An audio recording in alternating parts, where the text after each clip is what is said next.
All right. Well, all right. We're actually recording you where I can hear you, so this will be awesome. Changing something new this week. We'll figured we'd try that. That's all right.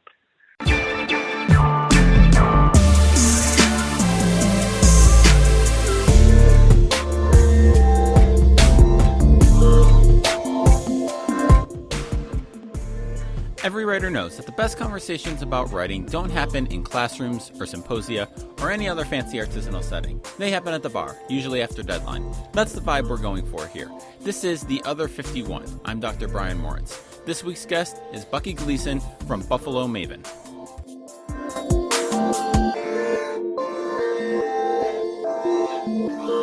Bucky Gleason, welcome back to The Other 51. Thanks for joining me again. Yeah, no problem, Brian. How's it going? It's going good, and should I say again, because people listening don't know this, but probably about 2 weeks ago, we recorded what I think we can safely call as the best podcast in the history of the medium, right? Yeah, absolutely. It's a shame that nobody's going to hear it. It's like my 3 best columns that I ever wrote. You know, they never saw the light of day. I deleted them and never to be read. It is, you know, not to oversell it, but it was like Abbey Road and Sgt. Pepper put together in podcast form. But the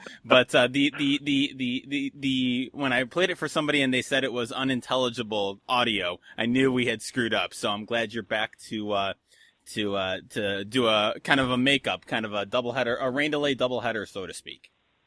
Sounds good. I just hope that it wasn't just me that was unintelligible. No, you what you said was great. You just literally couldn't hear you, which was probably problematic. It's a lack of intelligence. Sure wasn't a lack of intelligence on my part. No, definitely not. But it worked out because last time we talked, we were lamenting the Bills, the Buffalo Bills opening day loss, and now they're headed for the Super Bowl. So a serious turn for the Bills coming off of Sunday's win at Minnesota. I'm wondering what it's like for you writing about this team and kind of following this team along. I mean, what's it like that seesaw from weeks 1 and weeks 2 to what happened on Sunday in Minnesota? Yeah, you know what? I mean, it's the nature of sports in general sometimes. I mean, you look like, you know, the worst team on planet Earth one week, and then the next week you come back and you look great. I mean, the Bills, there was no reason to believe that they were going to go anywhere or do anything at all this year, especially given the way that they played the first 2 games. It was kind of a carryover from the preseason.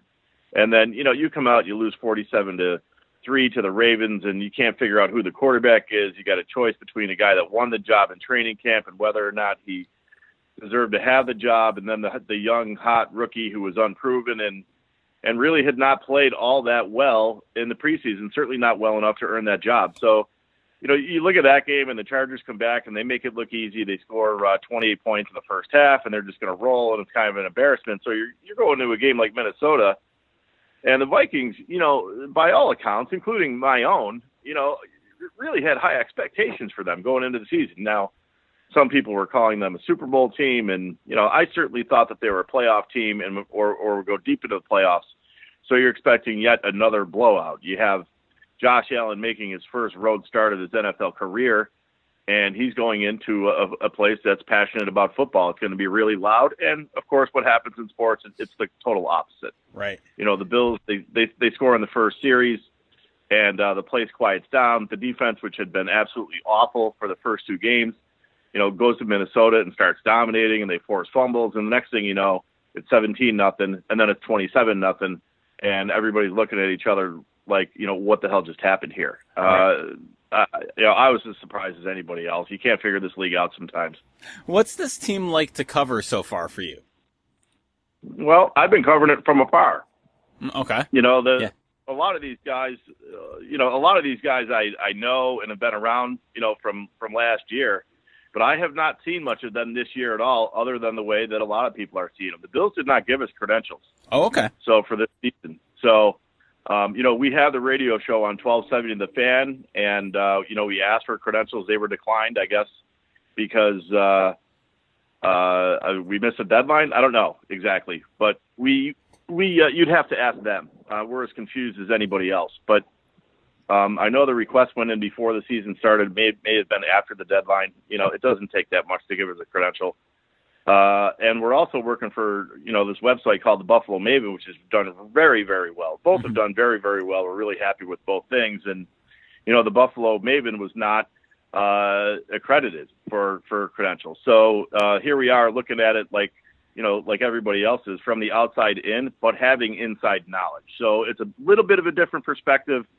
It's kind of, sometimes I think when you get too close to the situation, you're not seeing things as clearly as you might when you take a step back. But, obviously we'd rather be in there than not. Right. So I didn't realize that. So I'm wondering, for both you and your colleague on the site, Jerry Sullivan, both longtime former Buffalo News columnists who were like in the building, who were at games and in the locker room. What's that? How do you try to how do you change? How does that change how you cover, how you write, how you observe? I mean, kind of what's it like to cover it, from your living room or from wherever you're watching it, rather than in person? What challenges does that present to you, and what opportunities does it present to you guys as columnists?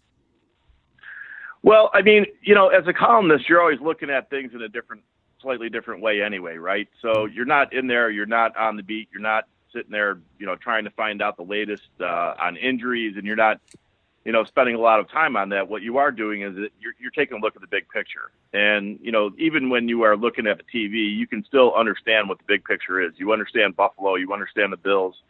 There's a combined, probably 50 years of experience of covering this team. So it's not like it's our first lap around the track here. Right. The fact that we're not there in person, it doesn't really matter. When the Bills were on the road for the last several years, I wasn't traveling with them anyway. I was writing while watching, TV and writing columns. This is kind of a shift, I guess, a little bit in the way that newspapers are doing business or have done business. And, they're trying to cut costs everywhere that they can, I guess. So, yeah, it is a little bit different. You don't have access, that you'd like, because sometimes you just want to sit down with a guy and talk to him and get to know him a little bit and find out what makes him tick, or there might be something in his background that you find intriguing and interesting and something that you can put in a column. So, but the way that the games are so structured now, a lot of the interviews, they're all it's a group effort almost. There's very little one-on-one. A lot of that stuff goes on a quote sheet anyway. We have access to that stuff. We're just not there in person, but we're still able to do our jobs just fine. Right. And I was going to say, obviously the access is probably the obvious limitation that you guys have, and not being able to ask questions in interviews and kind of get to know guys, like you said. But I'm wondering, as you do this, and you said you did this for the last couple of years, what column writing opportunities, I guess, does this kind of open up? Does it let you write in a way that you find that you like, that you couldn't write when you were there, or found it difficult to write when you were in the building? Is it that, like you said, that forest for the tree situation? Yeah, I think sometimes that you might actually have a clear view of things. You're not being skewed by anything that somebody's saying, or there could be a collection of things that people are saying, and it's always hard to decipher the truth anyway. A lot of times in these situations, to me, Brian, it's really their loss. One of the things that I really like to do is I like to write feature stories, in-depth feature stories, personality pieces, and things of that nature. And, it's really hard to get to know some of the newer guys on this team when you're not in the locker room talking to them. Mm-hmm. So, those are usually positive pieces. They're almost always are positive pieces. And, those are things that I really appreciate doing, getting into somebody's background and family life and find out what makes them tick, and just where they came from, and what did their parents do for a living, and all these things that I like to ask players. And everybody has a story, and that's the way that I look at it. And I find everybody's story interesting, no matter where they came from, or no matter how they got to where they are now in the NFL. It's always an interesting road. So, the fact that I'm not able to sit down and do those, I think is unfortunate. And, again, you'd have to ask them exactly why we haven't been allowed in. I think it's odd. Mm-hmm.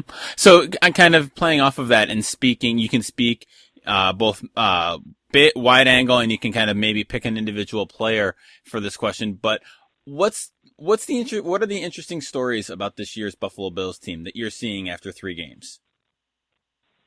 Well, I think it's interesting that you have, they went into the season looking to develop their young players. I don't think that they were all that concerned or all that optimistic about their overall record. That was something that I learned from Sean McDermott last year, when I did, in fact, sit down with him.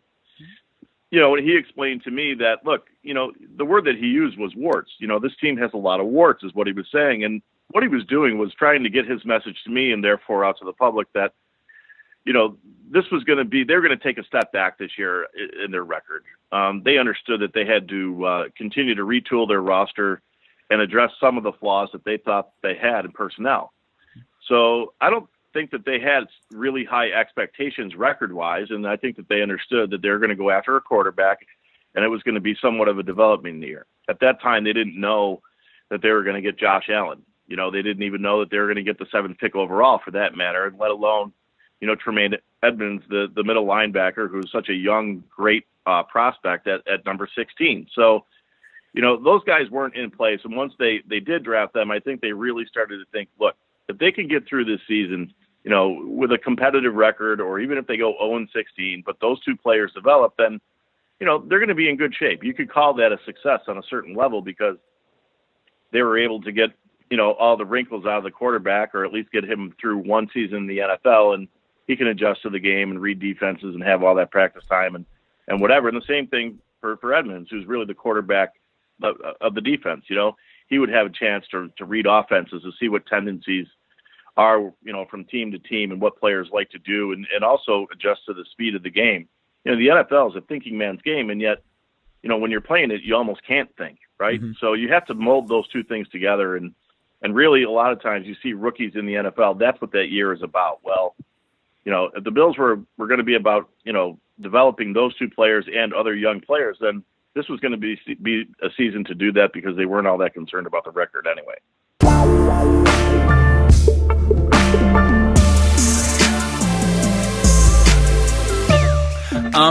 Well, you mentioned the new website, which is great. I'm really enjoying what you guys are doing with it. But I wanted, and you kind of alluded to your time at the Buffalo News, but I wanted to go back a little bit and kind of talk about your career path and where you started out, because I know we have similar small town journalism, very similar small town journalism roots. But kind of talk about how you got to the point you're at today. Yeah, well, I mean, for me, I started at the very bottom. You couldn't get any more lower, I guess, on the totem pole than I was. And I started Buffalo News getting coffee for all the guys that were working as copy editors and the women that were working as copy editors. I was answering the phone, and I was taking bowling scores and, doing horse racing agate and really, elementary stuff as I, got into the business. I mean, you couldn't be more basic and you couldn't be lower than I was, but I loved it. And, I couldn't wait to be in that atmosphere. And I just took to it. I was hooked almost from the beginning, almost from the first day, just being around sports and sports writers, guys that I knew from reading the paper growing up and then suddenly working with them. So it was really cool for me. I was fortunate enough to get an internship out of that. And then, and I worked as a part-timer for a while, when I was still in college. How many kids in college are able to work at a newspaper collecting, real money, while they're still in school. So it was a tremendous experience for me. I loved it.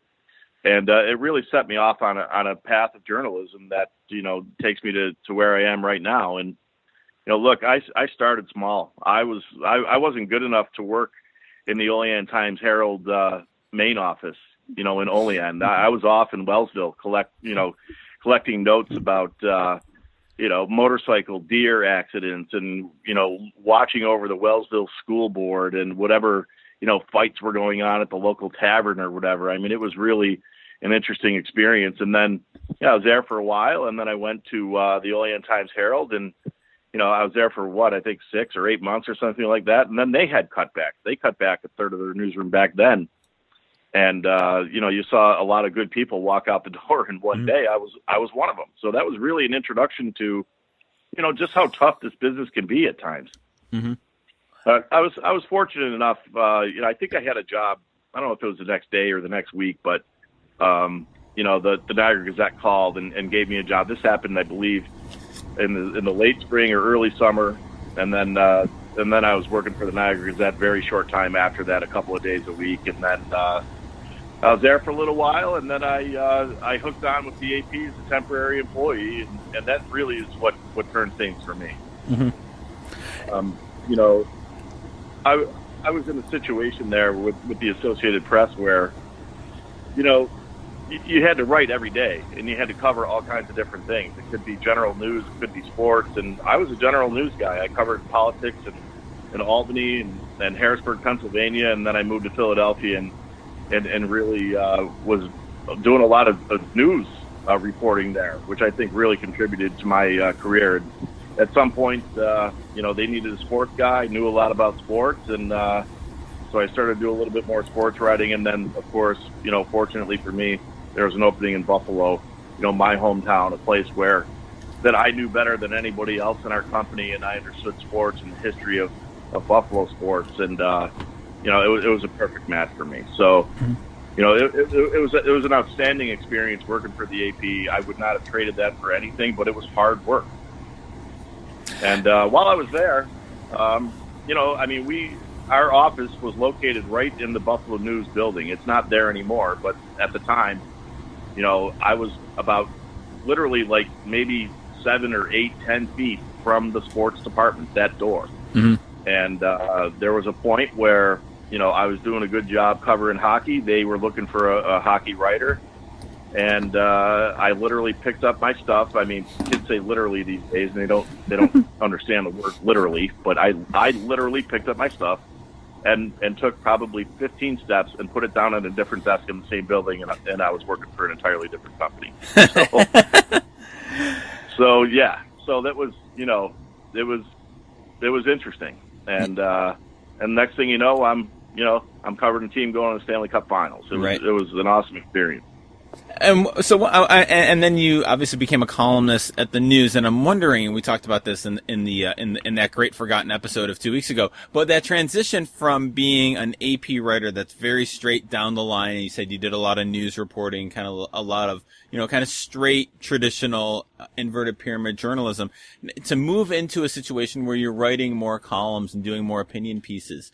And you mentioned that news background helped you out in your later years, and I'm wondering if you could talk about how that did help you out when you became a columnist.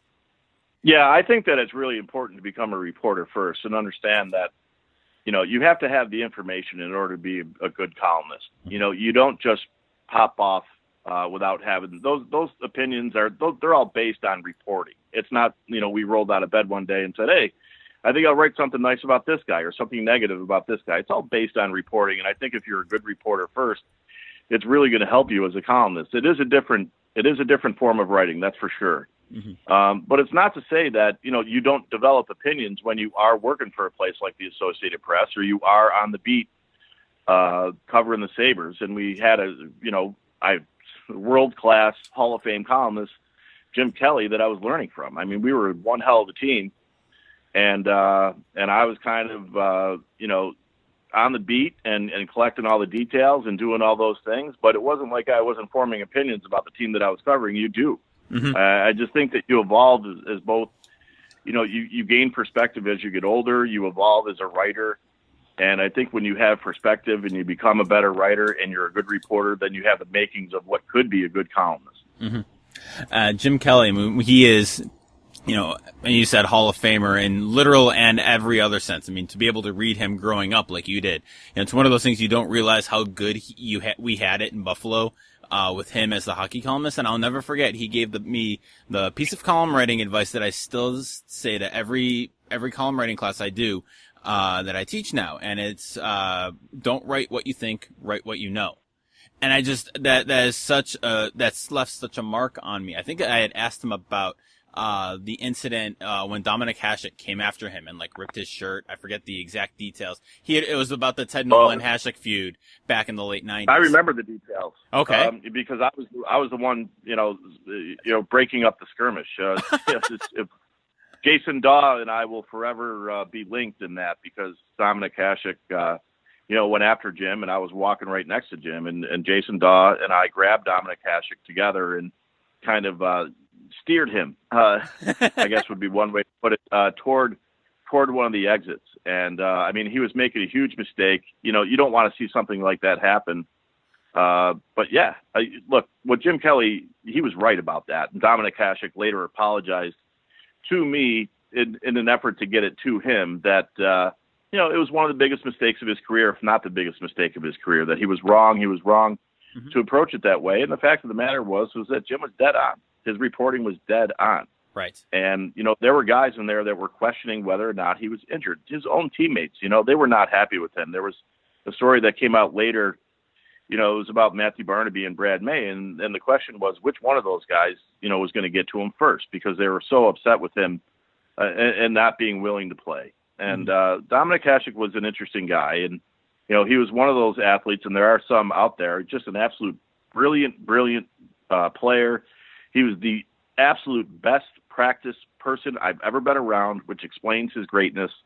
For the people that remember watching him play and they see all those slinky for a spine saves and, miraculous things, I saw those things 27 times in practice. I mean, it was almost felt like it was rehearsed, and yet it wasn't. He was just prepared for everything. Having said that, he was also somebody that needed to be completely right physically in order to go about his craft. And I think because of that, I didn't doubt whether or not he had a knee injury. The question was whether or not he could have played through that injury. Right. In a sport, hockey, where guys get stitched up in between shifts and go right back out there, they didn't understand that he couldn't deal with whatever pain he was dealing with to get out there and play. And he was such a perfectionist. I think that was his problem, that, he wasn't totally right. And if he wasn't totally right, he wasn't going to go out there and embarrass himself first or hurt his team second. But, look, Dominik Hasek at his worst was better than anybody else that they had. So, right. Anyway. No, that's sorry I got off there, but that's what happened. No, I had forgot. It's funny because I had forgotten the details of the story that led to the column that led to the confrontation. But I'm wondering too. When you look back at that era in Buffalo sports, I mean, that was coming right off of the Super Bowl era, and you had the Sabres' great run of the late 90s and kind of into the middle of the 2000s. And you chronicled so much of it. And what makes Buffalo for you, having someone who's grown up there and worked there for so long, what makes it such an interesting sports town and an interesting town to work in as a sports media person? Well, I think now it's about the chase. It is about, will they ever win a title here in Buffalo? Can it ever happen? Will they ever win a cup? Can they ever get a Super Bowl? They've been so close. You go to the Super Bowls, and, I was an intern or maybe working part-time at the News when Norwood missed a kick wide right. In fact, I wrote the headline that ended up going into the News the next day. It was like a 21-year-old copy editor. And, before that, as a young kid growing up in Buffalo, and I was a huge Sabres fan and Bills fan, which is why I know so much of the history now. There wasn't this feeling of doom. It was kind of like, you had heard stories about them winning in the 60s, and in the 70s, they weren't really in the NFL long enough to have any of these feelings that people have today because, they hadn't lost 4 Super Bowls. There was a Stanley Cup in 1975 that the Sabres lost to a better team in the Flyers, who I believe repeated the next year. And Bernie Perrant was the goaltender for Philly, and he just played out of his mind, and they got beat. But, at that time, the Sabres were in their 5th year of existence. You're thinking they're going to win a championship at some point. You were upbeat and positive and optimistic about it. It wasn't really until the 90s and the 4 Super Bowls, I think, really left some scar tissue on this community. And then in 99, you have Brett Hull's skate in the crease, and you're thinking, what's next? I mean, is this place absolutely, doomed? Are they ever going to win anything here? And that's when you started to hear things like, that's such a Buffalo thing to happen, to get so close and to fall short. It was that's where that mentality came from. It didn't exist when I was a kid. Right. So it did exist when I was a reporter and later a columnist. So I was there for the evolution of that kind of mentality that kind of, swept over Buffalo. Certainly in the early 2000s, and then you had, home run throwback in the Tennessee game, and it just seems like that was going to be a year where they thought, hey, if they win that game, they're going to have a pretty good chance maybe to get to the Super Bowl, and they might actually win one. It was interesting, and so there's a lot of those things that happened, and then what happened after that was, it was the Sabres.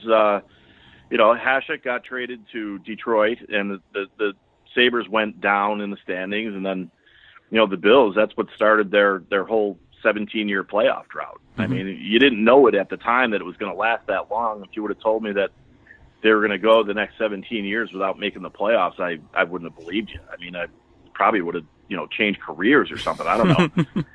Because it's just such a long time for one team. It's almost mathematically impossible to do. Mm-hmm. But they managed. And then, the Sabres too. I mean, they had in 05-06, which I think was really the best opportunity that they've ever had to win the Cup, was the year that they didn't even make the Cup. They lost to Carolina. They lost to Carolina in the conference finals that year. Was that it? They did, and what happened was, I remember speaking to Jay McKee mm-hmm. The night before they had Game 7. The Sabres win Game 6, and they send the series back to Carolina. And I remember talking to Jay McKee at his locker, and he had blood running down his leg, and I was like, "Hey, do you want to address that before this interview continues? I mean, I have a minute or whatever." He's like, "Nah, it's a hockey player. It's okay." Little did we know, he had a nasty infection in there, and that started from his old equipment that he had. I think that goes back to junior hockey, his old shin pads, and they lost Jay McKee at a time where they really could lose another defenseman. Right. And I remember talking to Nathan Pache, before Game 7 of the Eastern Conference Finals, and I had been around that team for how long? Years.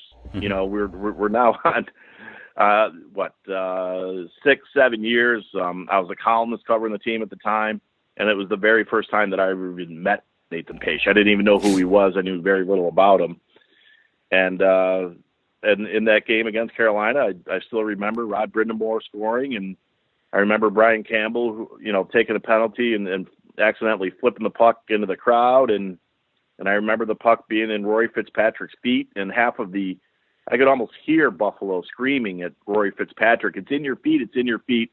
And then sure enough, I believe it was Brindamore that picked up the loose puck, snapped it home, and Carolina ends up winning. But that was a magical team and a fun team to be around. And I remember even, going into that Game 7, it was a lot of nervous energy around, even with the media. You didn't understand exactly who was going to be in the lineup, what was going to happen.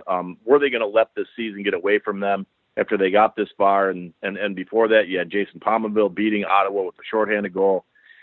And I remember walking into what I expected to be a very, very nervous locker room in the morning skate, and they were surrounded around a television set, and it was Paul Gausted was sitting there screaming at the TV, and he's like, "Yes," and he's celebrating, "Yes, oh, nailed it," or whatever. And I walk up there, and they're watching the spelling bee on ESPN, cheering for whoever when they got the word right or whatever. And I shook my head, and I remember thinking, this is really a special team here. That the chemistry was just right, and there was just enough youthful enthusiasm and true professionals, or Chris Drury and Danny Briere and some of the great players that they had on that team.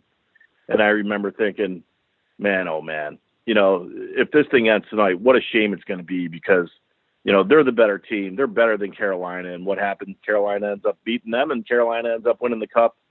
And they swept Edmonton, if I'm not mistaken. And I remember thinking throughout that Stanley Cup final, the Sabres get past that Game 7, they win the Stanley Cup that year. I thought that more than the following year when they actually had the best record in the National Hockey League. I thought the 2005-2006 team was more dangerous than the team that followed, even though the team that followed actually had a better record. Yeah. One note, as you were talking about kind of the history of Buffalo sports heartbreak, it's amazing that it was like within this weird 9-year span from Norwood to home run throwback was 91 to 2000. And if that era, like, as the Super Bowl run ended 94, I think, but that 94, 95, but like that was not it feels like, looking back, it should have been a longer gap than it really was. It's amazing how much, because the Brett Hull goal was in that too. So how much of Buffalo sports psyche is really built around that 9 years.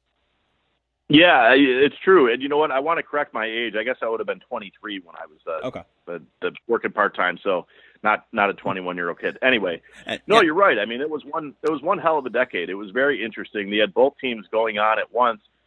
And you had the Bills they were just, a dynamic team they were so much fun to watch with the K-gun offense and the no huddle, and they were just blowing out teams. And I remember, opposing teams, the Raiders being one of them, that 51-3 victory for Buffalo. They're calling basketball timeouts. But on the other side of town, you had something electric going on. And in 92-93 or 91-92 or both or whatever it was, you had Pat LaFontaine and Alexander Mogilny, just playing at the absolute top of their game. And those guys were flying around all over the place. It was such a solid team. And there was just so much electricity, I think, around the community. That's what I remember as much as anything. It was like, okay, the Bills, they're going to the playoffs. The expectations were high, and there was like this euphoria that would sweep through town every time the playoffs started. And, people were just jumping for joy. It seemed on Mondays. They were nervous on Fridays. They were camping out at the stadium on Wednesdays, and they just couldn't wait for the game to start. And, you could just hear, there was like a buzz that went around, as I call it, a buzz that would go through town, and everybody was upbeat and everybody was nervous. And, it was almost like they were playing in the game in a way, the fan base was. And, when the football season ended, then, you knew that you had a good hockey team to rely on, that maybe they were, finally the complaints back then was that Sabres had a hard time winning a round of the playoffs, that They were always getting knocked out of the first round. It wasn't about making the playoffs. Like right now, they missed the playoffs 7 straight years and they finished last, 3 times in the last 5 years or whatever. That's real misery. Mm-hmm. Back then, people were complaining because they didn't win a round in the playoffs. It wasn't getting there. I mean, are you kidding? Everybody got there. Of course they were going to get there. So that has changed too. Yeah, so I'm knowing that and like kind of remembering that from your experience. How much did that influence of color maybe is the right word, but the column writing and the column thinking and the reporting and the writing that you did for the past 10 years up until when you left the news this year, and kind of like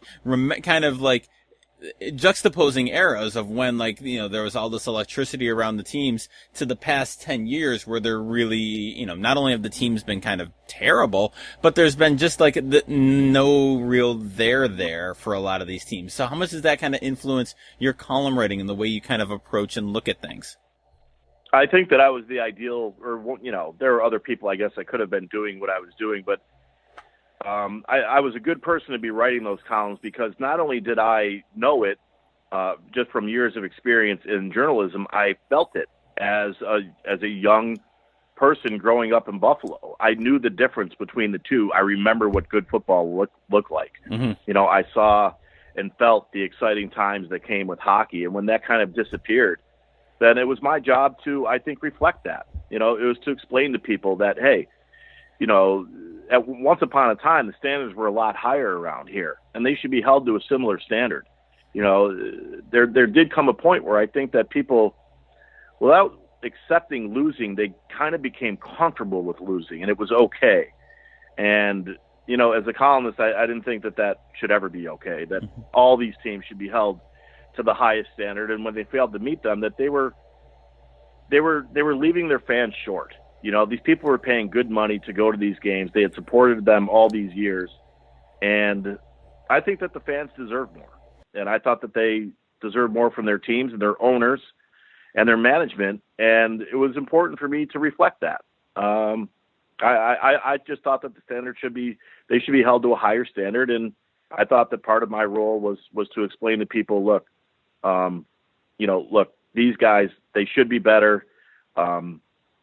That fans deserve it. You have some of the greatest fans in pro sports and sports anywhere are in Buffalo, New York, and certainly the most loyal. And how about giving them something giving them something back instead of taking their money all the time and finishing really what would be, there were a lot of subpar seasons in there. It just was unacceptable to me on a lot of different levels.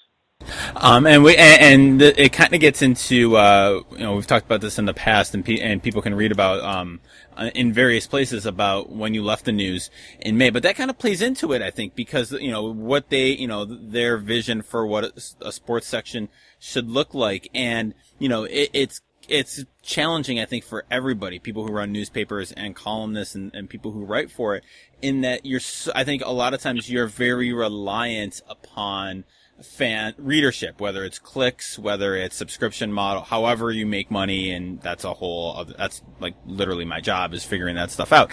But I do wonder, like, when you have, when you're kind of saying a message that's probably a little unpopular or that people don't necessarily want to hear. I mean, how challenging? It was grossly unpopular. Yeah. Right. There were a lot of things that wasn't a little unpopular.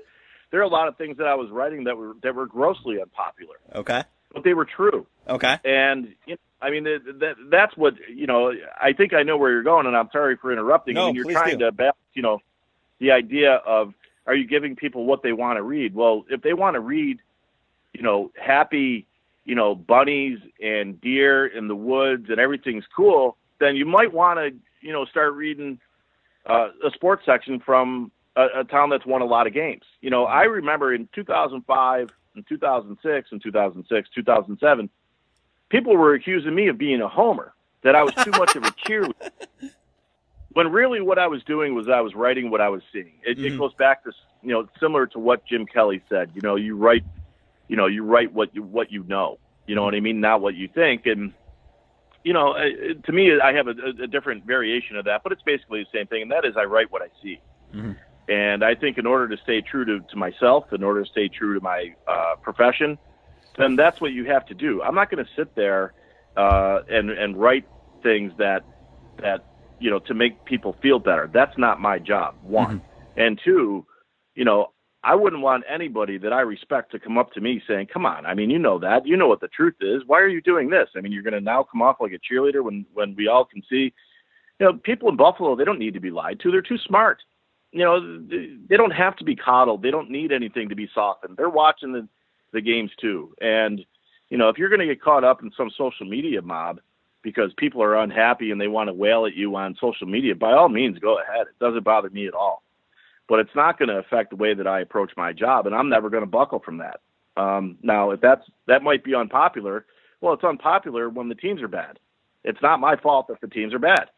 So, if you want to see more positive sports writing, get better teams, win more games. It's really that simple. It's just a reflection of what I see, and I think of what we see. And, and other columnists have gone through, the same thing or similar things. So it's really just a reflection of that. It's nothing more. Is that one of the great misperceptions people have of columnists, that you guys want the home team to lose so you can rip them?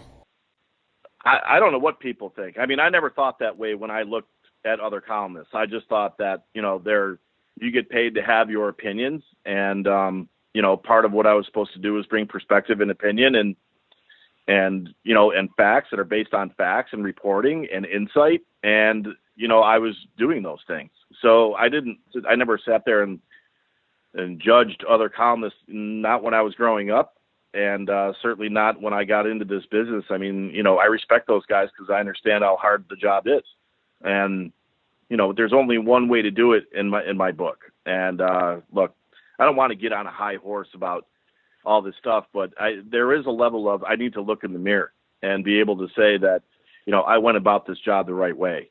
And, whether or not that upset some fans, well, they were getting the truth, or at least my version of the truth. And I would hope that you at least, even if you don't agree with me, you would at least respect the position that I was in. And, a lot of it is reflective of the teams that I was covering. Switching gears, and it's a question that I ask everybody. I asked you 2 weeks ago, so I'll ask you again. What's the best thing that you've read lately? And what was my answer 2 weeks ago? That's a good question. I'm trying to remember, too. You did say you wanted to read more books. I'm hoping you've read more books in the 2 weeks. I've been diving into a bunch of different books. The people that I admire, Mike McCarroll's one of them. He's a great New York Post writer and a dear friend of mine. He's written several different books. And so I've been kind of like, chipping into this book and taking a look at this book. And I really need to sit down and read, entire books. I just have done a poor job of that. I read so much stuff online, and I'm writing so much that, and talking so much on the radio that, sometimes you just want to get away from that. Right. So other people, I think that they go to work and then they come home and they sit home and read. But when you're reading all day, sometimes you just want to, come home and vegetate. Right. I watch the History Channel or whatever I'm watching on TV. It's not always even about sports, not at all. But I am reading constantly, and I'm just reading a lot of different things on a lot of different subjects, and some of it is stuff that might apply to what I'm doing today, and some of it might be just, some magazine article in the New Yorker, or, just some piece that I think is really well written that has absolutely nothing to do with sports. Bucky, with the new website, where can people find it, and what should they know about it? Yeah, well, they should know that, first of all, it's called Buffalo Maven. It is one of the channels of the overall larger corporation of Maven, and that is an arm of the Sports Exchange, which has been around for, 3 decades. I did work for them years and years ago when I was a young beat reporter working at the Buffalo News, and there was a little bit of a side job that I had, just collecting notes and quotes and facts and figures and stuff for the Sports Exchange. Well, the industry has evolved so much, and so much now is about video, and there's a lot of aggregation that goes on. I call it a one-stop shop for Buffalo Bills football, and we're going to see where it evolves. It may evolve into a one-stop shop for Buffalo sports. It's a really interesting concept. It allows Sully and I, Jerry Sullivan and I, to continue writing columns and adding our perspective. It was the one thing that when we left the newspaper business that we knew that was still wanted. It's funny that a lot of the same people that complained about us in social media also were the same people that were missing us when we were gone. And I know that, I had enough people asking me, where can I read your stuff? And I know Sully had a similar experience, and there was certainly a demand for that. I think that people, when we got away from the business a little bit, that they respected the fact that we were willing to tell the truth, and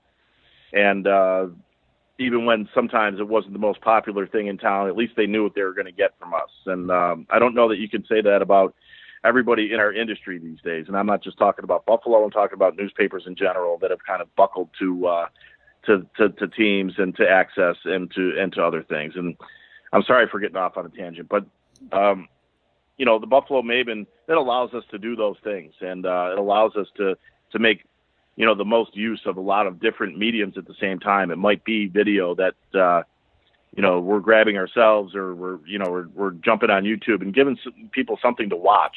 And if they want to read, well, they can read Sully, or they can read me, or they can read the work of other people in the area that might have a different viewpoint about the Bills. And it's really neat. For the longest time, I think you would look at the Buffalo News and you would never see, there would be a link in the Buffalo News website to, say, the Rochester paper or the Olean paper or whatever, because, that's competition. And I don't look at it as competition. Mm-hmm. I look at it as here's my viewpoint, and here's a viewpoint of somebody else that might be covering the same game, and they might have a different outlook than we have. And I think it leads to debate. And I just think it's healthy and good, and a little bit more, complete. It's a little bit more comprehensive than what I was doing before.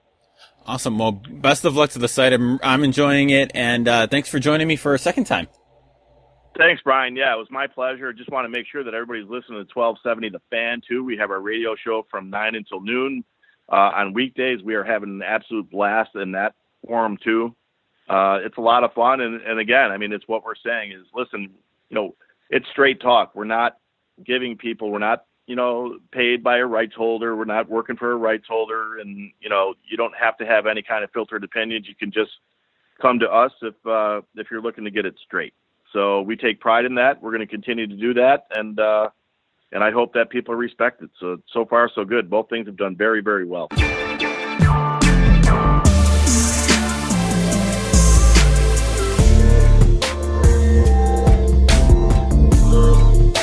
As always, thanks for listening to The Other 51. You can find show notes for this episode and all our episodes at sportsmediaguy.com on the Other 51 tab. You can subscribe to the show wherever you get your podcasts. I can highly recommend Overcast for this. Our theme music is by Ellie Moritz.